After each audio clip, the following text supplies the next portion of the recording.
চারপাশে এখনো ধ্বংসস্তূপ, পোড়া গন্ধ আর কয়লার মধ্যে চলছে রাজধানীর পল্টন থানার কার্যক্রম।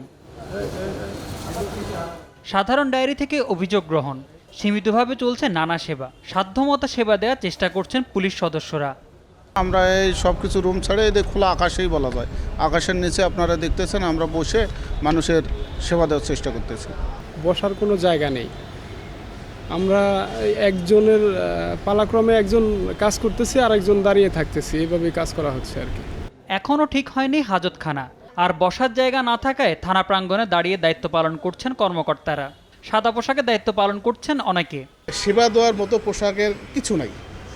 এখন সরকারিভাবে আমাদের নামে আবার ইস্যু হবে, তখন এলে বাইরে আমরা আবার পোশাক করে সেবা দিতে পারবো। অফিসার ইনচার্জের জায়গা হয়েছে থানার গ্যারেজে। আলামতসহ বিভিন্ন সরঞ্জাম নষ্ট হয়ে যাওয়ায় ভোগান্তিতে পড়তে হচ্ছে তাদের। অগ্নিকাণ্ডে সব আসলে পড়ে গেছে, এমনকি আমাদের মামলার নথি, আমাদের তদন্তের যে আলামত ছিল, প্রাপ্ত আলামত, তাছাড়া ধরতে পারে আমাদের পুলিশের ড্রেসগুলো পর্যন্ত আগুনে পড়ে গেছে।